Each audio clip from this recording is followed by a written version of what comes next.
सदियों पहले, जब न आसमानों में कोई इंसान था, न जमीन पर कोई बस्ती, सिर्फ अल्लाह ताला की बनाई हुई मखलूकात थीं। फरिश्ते, जिन्नात, सितारे, पहाड़, दरिया और तमाम कायनात। हर चीज अपने रब की तस्बीह कर रही थी। सब कुछ अल्लाह के हुक्म से चल रहा था। फिर एक दिन अल्लाह ताला ने अपने फरिश्तों से फरमाया, मैं जमीन में एक खलीफा बनाने वाला हूं। यह सुनकर फरिश्ते हैरान हो गए। उन्होंने अदब के साथ कहा, ऐ हमारे रब, क्या तू उसको पैदा करेगा जो वहां फसाद करेगा, खून बहाएगा? जबकि हम तो तेरी हम्द के साथ तेरा तस्बीह बयान करते रहते हैं और तेरी पवित्रता बयान करते हैं। अल्लाह ताला ने जवाब दिया, मैं वो जानता हूं जो तुम नहीं जानते। फरिश्ते चुप हो गए, क्योंकि उन्हें पता था कि अल्लाह का हर काम हिकमत से भरा होता है। जो चीजें इंसान की समझ से बाहर हैं, वो अल्लाह के इल्म में हैं। फिर अल्लाह ने फरिश्तों को हुक्म दिया कि जमीन से मट्टी लाओ। फरिश्ते जमीन पर गए। हर जगह की मट्टी अलग थी, कहीं लाल, कहीं सफेद, कहीं काली, कहीं नरम, कहीं सख्त। वो तमाम रंगों और किस्मों की मट्टी लाए। इसी वजह से आज इंसान अलग अलग रंग, मिजाज और तबीयत के होते हैं। अल्लाह ताला ने उस मट्टी को अपने हुक्म से पानी में गूंथा, उसे लचीला बनाया और फिर उसे एक खास शक्ल में ढाल दिया, इंसान की शक्ल में। वो एक ऐसा पुतला था जिसमें जान नहीं थी, मगर उसकी सूरत इतनी खूबसूरत थी कि फरिश्ते भी उसे देखकर हैरान रह गए। कहा जाता है कि जब वो पुतला तैयार हुआ तो कई 100 साल तक हवा उसके अंदर से गुजरती रही। शैतान, जो उस वक्त इब्लीस कहलाता था और बहुत इबादत करता था, रोज उस पुतले को देखता, उसके चारों तरफ घूमता, कभी उसके अंदर झांकता, कभी उसकी आंखों में देखता, फिर कहता, ये कैसी मखलूकन है? अगर इसे मुझ पर अफजल बनाया गया तो मैं इसे गुमराह कर दूंगा, और अगर इसे मुझसे नीचे रखा गया तो मैं इसके साथ कभी नहीं रहूंगा। वो पहले से ही अपने दिल में तकब्बुर पालने लगा था। फिर एक दिन अल्लाह ताला ने उस पुतले में अपनी जान डाल दी। जैसे ही रूह दाखिल हुई, आदम अलैहिस्सलाम ने धीरे धीरे आंखें खोली। वो उठे, अल्लाह के हुक्म से सीधे खड़े हुए। उनका जिस्म मिट्टी से बना था, मगर अब उसमें रूह और नूर दोनों थे। पहली बार जब उन्होंने आंखें खोली तो उनके सामने फरिश्तों का एक हुजूम था, नूर से चमकते हुए सजदे में झुके हुए। अल्लाह ने उन्हें हुक्म दिया कि वो आदम को सजदा करें। अल्लाह ने फरमाया, जब मैंने उसे पूरा बना दिया और उसमें अपनी रूह फूंक दी तो तुम सब उसके सामने सजदा में गिर पड़ो। सब फरिश्ते सजदा में गिर गए, सिवाय इब्लीस के।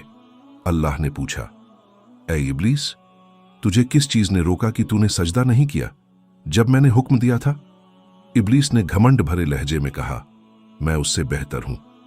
तूने मुझे आग से बनाया और उसे मिट्टी से। अल्लाह ने फरमाया, निकल जा यहां से, क्योंकि तू घमंडी और नाफरमान है। तुझ पर कयामत तक लानत है। इब्लीस ने कहा, ऐ मेरे रब, मुझे उस दिन तक मोहलत दे जब तक लोग दोबारा उठाए न जाएं। अल्लाह ने फरमाया, तुझे मोहलत दी जाती है। फिर इब्लीस ने कहा, चूंकि तूने मुझे गुमराह किया, मैं भी तेरे सीधे रास्ते पर बैठूंगा और तेरे बंदों को गुमराह करूंगा। उन्हें सामने से, पीछे से, दाएं बाएं से आऊंगा और उनमें से ज्यादातर को कृतघ्न बना दूंगा। अल्लाह ने फरमाया, जो मेरे बंदे सच्चे होंगे तू उन पर कुछ भी जोर नहीं पा सकेगा, मगर जो तेरी बात मानेंगे उनके साथ मैं जहन्नम भर दूंगा। इस तरह इब्लीस लानत का हकदार बना और जन्नत से निकाल दिया गया। लेकिन उसने दिल में कसम खा ली थी कि वो आदम और उनकी औलाद को बहकाएगा, ताकि कोई अल्लाह का सच्चा बंद न रहे। अब आदम अलैहिस्सलाम जन्नत में थे। अल्लाह ने उन्हें वहां रहने की इजाजत दी, तमाम नेमतें दी और उनके इर्द गिर्द हर तरह की खूबसूरती थी। लेकिन वो अकेले थे। एक दिन उन्होंने नींद की हालत में देखा कि उनके पास एक साथी है। जब उन्होंने आंख खोली तो एक हसीन और पाक औरत उनके पास थी। अल्लाह ताला ने फरमाया, ऐ आदम, ये तुम्हारी बीवी है, हव्वा अलैहिस्सलाम। मैंने उसे तुम्हारे लिए बनाया ताकि तुम्हें सुकून मिले।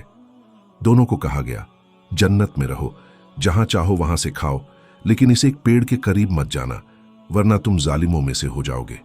वो पेड़ कौन सा था, इस बारे में इल्म सिर्फ अल्लाह के पास है, लेकिन यही वो पेड़ था जहां से इंसान की आजमाइश शुरू होने वाली थी।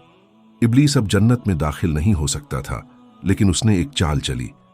उसने उस पेड़ के पास जाकर हव्वा अलैहिस्सलाम और आदम अलैहिस्सलाम को बहकाने की कोशिश की।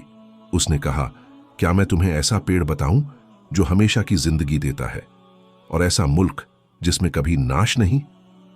आदम अलैहिस्सलाम और हव्वा अलैहिस्सलाम उस वक्त नए थे, उन्हें धोखे का इल्म नहीं था। इब्लीस ने कसम खाई, मैं तुम्हारा भला चाहता हूं। उन्होंने सोचा कि शायद ये सही कह रहा है, और उन्होंने उस पेड़ का फल खा लिया। जैसे ही उन्होंने खाया, जन्नत का नूर उनसे उतर गया। उन्हें शर्म महसूस हुई और उन्होंने जन्नत के पत्तों से अपने बदन को ढकने की कोशिश की। अल्लाह ताला की आवाज आई, क्या मैंने तुम्हें उस पेड़ से मना नहीं किया था? और क्या मैंने नहीं कहा था कि शैतान तुम्हारा खुला दुश्मन है? दोनों को अपनी गलती का एहसास हुआ। उन्होंने सिर झुका लिया और कहा, ऐ हमारे रब, हमने अपने ऊपर जुल्म किया। अगर तू हमें माफ न करेगा और रहमत न करेगा तो हम घाटे में रहने वालों में से हो जाएंगे। उनकी तौबा कबूल हुई, लेकिन अल्लाह ने फरमाया, अब तुम सब नीचे उतर जाओ, जमीन पर रहो, वहीं जियोगे, वहीं मरोगे और फिर उसी से उठाए जाओगे। और इस तरह इंसान की जिंदगी की असली कहानी शुरू हुई धरती पर। जब हजरत आदम अलैहिस्सलाम और हजरत हव्वा अलैहिस्सलाम जमीन पर उतरे तो उन्होंने पहली बार आसमान और जमीन को अलग अलग रूप में देखा। अब न वहां जन्नत की रोशनी थी, न वहां वो सुकून जो जन्नत में था। जमीन पर सब कुछ नया था, सूरज की गर्मी, रात का अंधेरा, हवा की ठंडक, पेड़ों की सरसराहट और मिट्टी की खुशबू। कहा जाता है कि दोनों को शुरू में अलग अलग जगह उतारा गया था।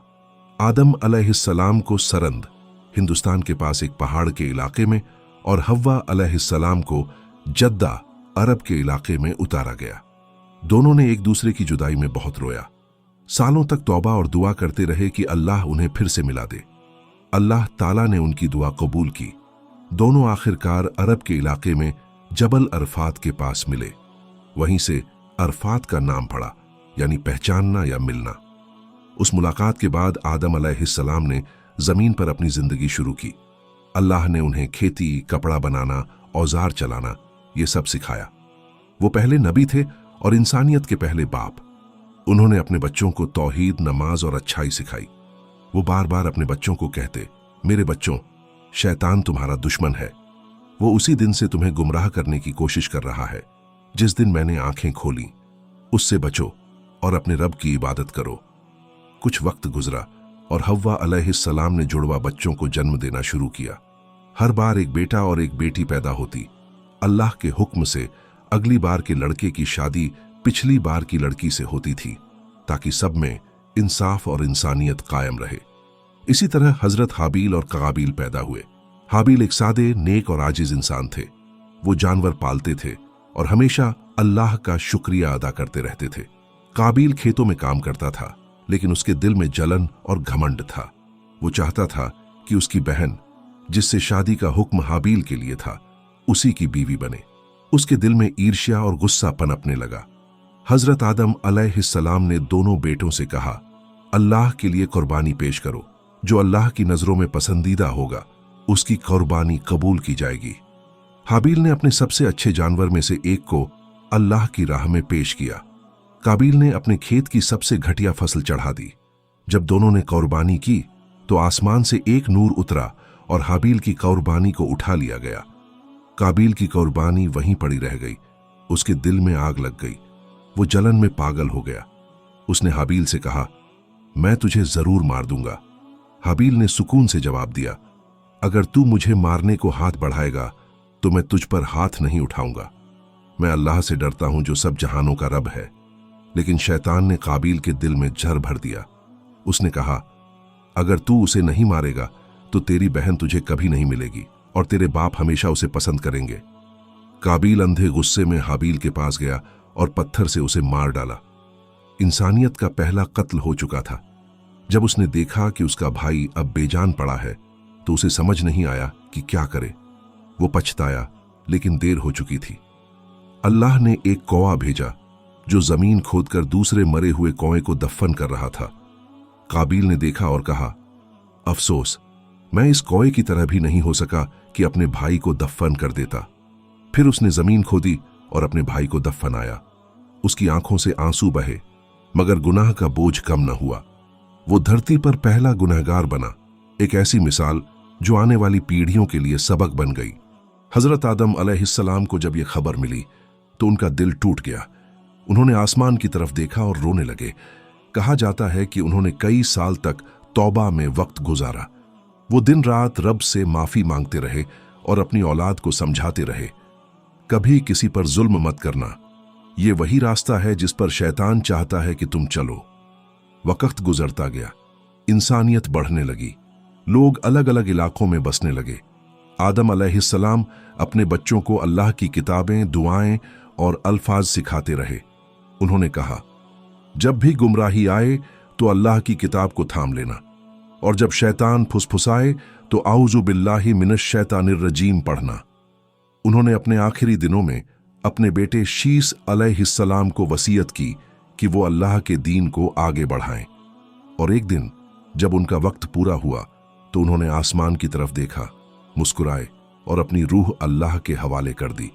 कहा जाता है कि जब आदम अलैहिस्सलाम की रूह निकल रही थी तो फरिश्ते उतरे, उन्होंने उन्हें कफन पहनाया, गुस्ल दिया और नमाज पढ़ी। यही तरीका बाद में लोगों के लिए सिखाया गया कि जब कोई इंसान जाए तो उसे इज्जत से दफनाया जाए। हव्वा अलैहिस्सलाम ने अपने शौहर की जुदाई में बहुत रोया। कुछ वक्त बाद वो भी उसी मिट्टी में दफन हो गईं जहां उनके शौहर थे।